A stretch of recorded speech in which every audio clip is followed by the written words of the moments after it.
Bom, a gente vive, né, numa época que se fala muito de redes sociais. Aliás, concordo totalmente com o Zé Roberto, que é um pleonasmo, mídia social, porque toda mídia é social, toda rede é social. E a gente precisa também pensar se essa história de rede já não vem de muito tempo. Por isso que eu botei essas imagens aí. Rede é uma coisa que a gente... É o que nos caracteriza, inclusive, como humanos, né? Então tem várias redes.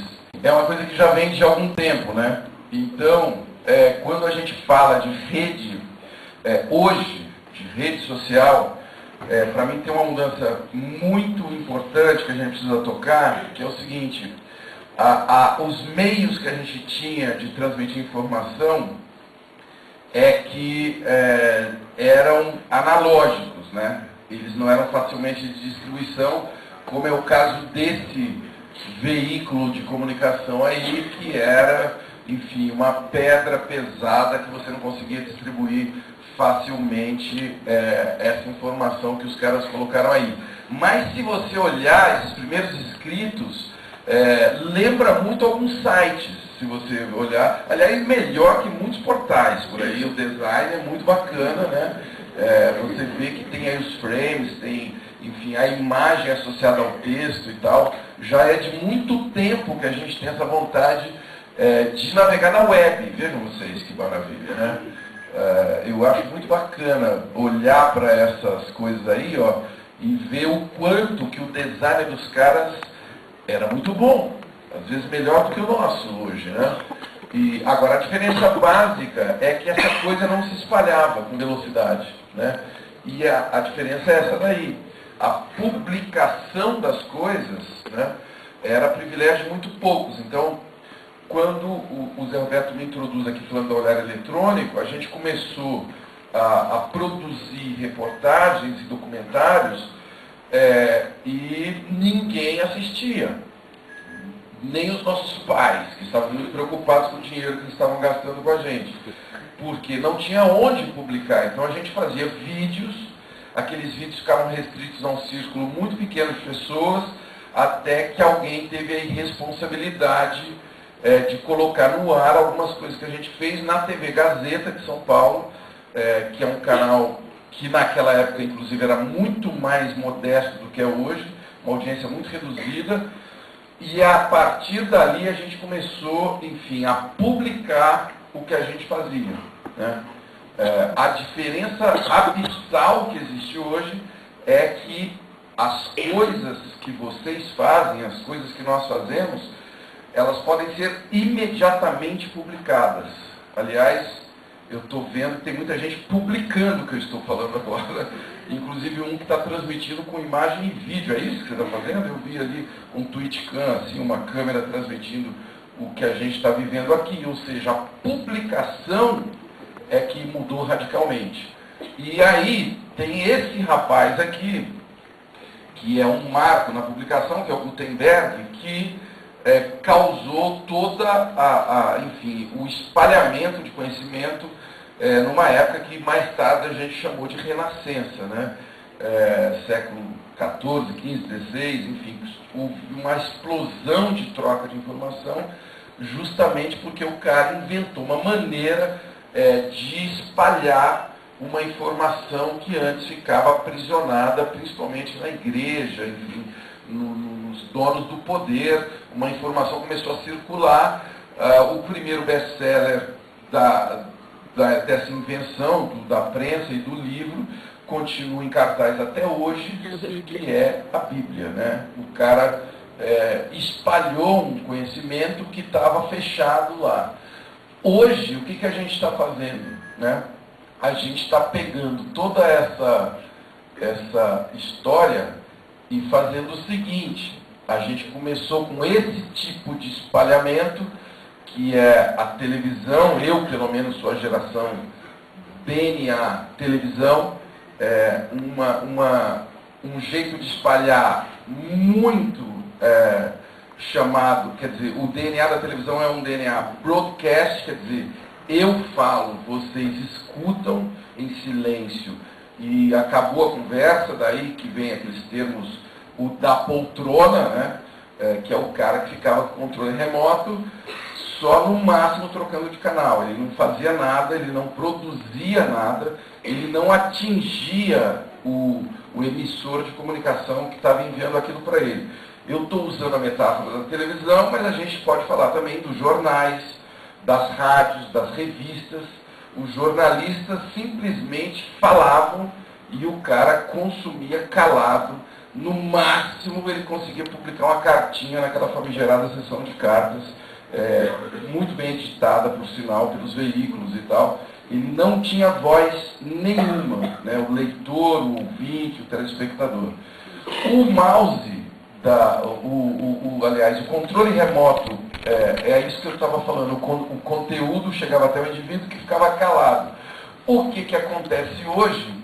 A gente tem este tipo de controle remoto, que ao invés de você ficar paradinho esperando a informação chegar até você sentar na frente da televisão às 8 da noite para receber as notícias do Brasil e do mundo, como diziam os locutores de antigamente, você vai até a notícia a hora que você quer, quando você quer, você baixa a notícia, você induz as pessoas a lerem as notícias que você acha relevantes, e o melhor da festa, você produz notícia, você sobe vídeos, se você tiver algo relevante, você pode influenciar o Jornal Nacional, você pode influenciar o Jornal da Band, você pode colocar notícias nas páginas dos jornais do dia seguinte, porque agora esse tráfego de informação está em todas as direções.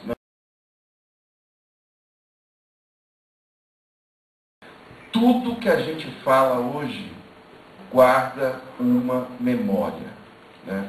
Acabou a falta de memória. Todos nós três que estamos aqui em cima, começamos a trabalhar numa época em que você fazia uma reportagem, escrevia um artigo e tal, e aquele artigo poderia sumir de uma hora para outra, porque aquilo ia ficar no arquivo da Folha de São Paulo, ia ficar no Estado, enfim, aquilo ia virar um arquivo numa prateleira e ia ser difícil você achar o seu arquivo de volta um dia, né? Hoje você encontra só com um clique, né? Geralmente coisas que estão registradas para sempre, né? Até coisas destas outras eras. Eu tenho uma historinha que eu gosto de contar nesses encontros para dar uma ideia do quanto que a gente já mudou, né? E eu tive uma história muito complexa na minha vida acadêmica. Eu fiz a escola de jornalismo na USP e a escola de engenharia. Eu fiz as duas ao mesmo tempo. Curiosamente, eu só terminei a de engenharia, tá certo? E comecei a trabalhar. E, enfim, senti uma falta muito grande da minha formação acadêmica e busquei uma bolsa de estudos depois em comunicação em Nova York, na NYU, na New York University, que é uma universidade sensacional de comunicação, de cinema, de televisão. Fiquei quase 2 anos lá, e quando eu estava quase voltando para o Brasil, estava iniciando um departamento lá na NYU chamado Mídias Interativas. Eu fui até lá muito curioso, consegui uma vaguinha, fui um dos primeiros alunos desse departamento, navegamos na internet, tudo isso, gente, olha só, em 1988. Muitos de vocês talvez não tivessem nascido, né? Mas enfim, a gente navegou na internet, chats com a Universidade da Califórnia, e-mail, voltei para o Brasil em 88, não tinha com quem conversar, entendeu? Mas como eu tinha feito engenharia, eu tinha um amigo nerd, que já estava por dentro do negócio da internet, ele falou assim, não, eu marco um almoço com o meu chefe, você conta para ele esse negócio da internet? Eu falei, claro. O chefe dele trabalhava num banco nessa época. Eu falei, claro, marca um almoço aqui na Paulista, um lugar muito bacana, não sei o quê. Vai, fala da internet. Eu falei, ó, chefinho, vocês têm que imaginar o seguinte, 1988, chefinho, daqui uns 10 anos, todos nós vamos estar numa rede mundial de computadores, trocando informação em alta velocidade. As empresas fazendo compra, mandando fotos, e-mails, o senhor com a sua filha que está estudando fora do Brasil, entendeu? Nós vamos estar numa teia global uma loucura, o senhor entendeu? O cara fez, né? Achou uma porcaria aquela conversa, eu saí super mal do almoço, o meu amigo me conta que na calçada o chefe vira para ele e fala assim, a próxima vez que você me trouxer para almoçar com esses seus amigos maconheiros, você está demitido. Por que eu estou contando isso, pessoal? Porque a gente precisa olhar tudo isso em perspectiva, né? Olha quanta coisa mudou nesses 20 anos. Eu acho que a gente é a geração que foi cobaia da maior mudança que já houve nas telecomunicações, né? Sem dúvida nenhuma. E às vezes a gente perde essa perspectiva, o quanto que ela é recente e o quanto que a gente não pode ter preconceito como teve o chefe do meu amigo, né? Vai saber onde está esse cara hoje, o chefe do meu amigo. O meu amigo, eu sei, é um cara que hoje ele vende software para bolsas de valores do mundo inteiro. A empresa dele aqui de São Paulo tem filial em Nova York, em Londres, etc. e tal. E às vezes nós nos comportamos como o chefe do meu amigo. Principalmente nós que vivemos num ambiente de jornalismo onde quebrar regras às vezes é muito delicado para todo mundo, não é isso? Eu tenho uma história dentro de redação também, da Folha, do Estadão. Ajudei a criar o caderno Link, na Folha eu participei da cobertura da campanha presidencial do Collor em 89 e tal. Dentro de uma redação, principalmente no jornal, você tem questões muito delicadas e às vezes a gente age como o chefe do meu amigo, né? Eu me lembro muito bem de jornalistas, quando os computadores invadiram as redações, o papo era sobre que saudades da minha Olivetti, não era isso? Que saudades da minha máquina de escrever. E aí começam a atribuir ao computador poderes diabólicos, né? E confundindo ele com uma Olivetti, com uma máquina de escrever. Vocês sabem o que é uma máquina de escrever, não? A máquina de escrever é uma coisa, é uma loucura confundir um computador com uma máquina de escrever, porque a máquina de escrever, se você quiser comparar mesmo, é um computador mais aperfeiçoado, porque você escreve e ela imprime ao mesmo tempo. Ela tem impressora acoplada, né? Mas ela não é um veículo de comunicação.